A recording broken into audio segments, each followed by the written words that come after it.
YCP తీసుకొచ్చిన digital book reverse కొడుతోందా? తమ party కార్యకర్తలకు అండగా ఉండేందుకు డిజిటల్ బుక్ ని లాంచ్ చేసింది వైసీపీ. దానిలో సొంత పార్టీకి చెందిన మాజీ మంత్రిపై ఫిర్యాదు నమోదు కావడం హాట్ టాపిక్ అయింది. ఆ మాజీ మంత్రిపై వచ్చిన కంప్లైంట్ ఏంటి? దానిపై పార్టీ రియాక్షన్ ఏంటి? ఈ మధ్య డిజిటల్ బుక్ ను లాంచ్ చేశారు వైసీపీ అధినేత జగన్. అధికార పార్టీ నుంచి ఇబ్బందులు ఎదుర్కొంటున్న కార్యకర్తల కోసం డిజిటల్ బుక్ తీసుకొచ్చారు.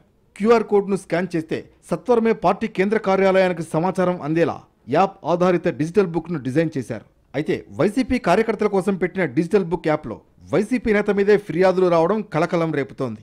డిజిటల్ బుక్లో మాజీ మంత్రి విడుదల రజనీపై ఫిర్యాదు నమోదు కావడం పార్టీకి షాక్ ఇచ్చింది. విడుదల రజనీపై డిజిటల్ బుక్లో కంప్లైంట్ రిజిస్టర్ కావడం పార్టీకే కాక ఆమెకు కూడా పెద్ద షాక్. చిలకలూరిపేటకు చెందిన నవతరం పార్టీ జాతీయ అధ్యక్షుడు రావు సుబ్రహ్మణ్యం విడుదల రజనీపై ఫిర్యాదు చేశారు. స్థానికంగా ఉన్న తన కార్యాలయం, తన ఇల్లు, కారుపై 2022లో విడుదల రజనీ వర్గీయులు దాడి చేసినట్లు ఆరోపించారు. దాడికి సంబంధించిన వీడియోలు, ఫోటోలను డిజిటల్ బుక్లో అప్లోడ్ చేశారు రావు సుబ్రహ్మణ్యం. విడుదల రజనీపై చర్యలు తీసుకుని తనకు న్యాయం చేయాలని కోరారు. వైఎస్ జగన్ త్వరగా స్పందించి తనకు న్యాయం చేయాలని, తనకు న్యాయం జరిగితే జగన్ చెప్పినట్లు వైసీపీ కార్యకర్తలకు కూడా న్యాయం జరుగుతుందన్న నమ్మకం కలుగుతుందని చెబుతున్నారు రావు సుబ్రహ్మణ్యం. విడుదల రజనీపై జగన్ ఎలాంటి చర్యలు తీసుకుంటారో చూడాలని, ఆమెను సస్పెండ్ చేస్తారా లేదా పార్టీ నుంచి తొలగిస్తారా అనే దానిపై వేచి చూస్తామన్నారు. చిలకలూరిపేటలోని తన ఇంటి దగ్గర వైసీపీ నేతలు, కార్యకర్తలతో కలిసి విడుదల రజనీ డిజిటల్ బుక్ క్యూఆర్ కోడ్ను ఆవిష్కరించిన కొద్దిసేపటికే ఈ ఫిర్యాదు నమోదైంది. దీనిపై విడుదల రజనీ, ఆమె టీం స్పందించలేదు. పార్టీ నుంచి కూడా ఎలాంటి రెస్పాన్స్ లేదు. ముందు రాష్ట్ర వ్యాప్తంగా వైసీపీ డిజిటల్ బుక్లో ఇంకా ఎంతమంది సొంత పార్టీ నేతలపై ఫిర్యాదులు వస్తాయనేది ఆసక్తికరంగా మారింది.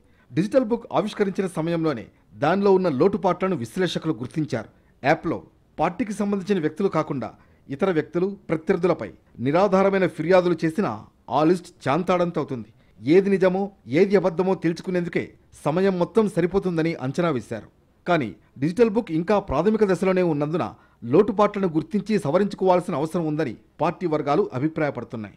పార్టీ కార్యకర్తల కోసం అందుబాటులోకి తీసుకొచ్చిన డిజిటల్ బుక్ మిస్యూజ్ కాకుండా చూసుకోవాల్సిన బాధ్యత వైసీపీపై ఉంది. అదే సమయంలో సొంత పార్టీ నేతలపై ప్రత్యర్థులు ఫిర్యాదు చేసినప్పటికీ నిజానిజాలు తెలుసుకోవాల్సి ఉంటుంది. మరి విడుదల రజనీపై వచ్చిన ఫిర్యాదుపై పార్టీ ఎలాంటి చర్యలు తీసుకుంటుంది? అలాగే డిజిటల్ బుక్ పార్టీకే రివర్స్ కాకుండా వైసీపీ ఏం చేస్తుందన్నది చూడాలి.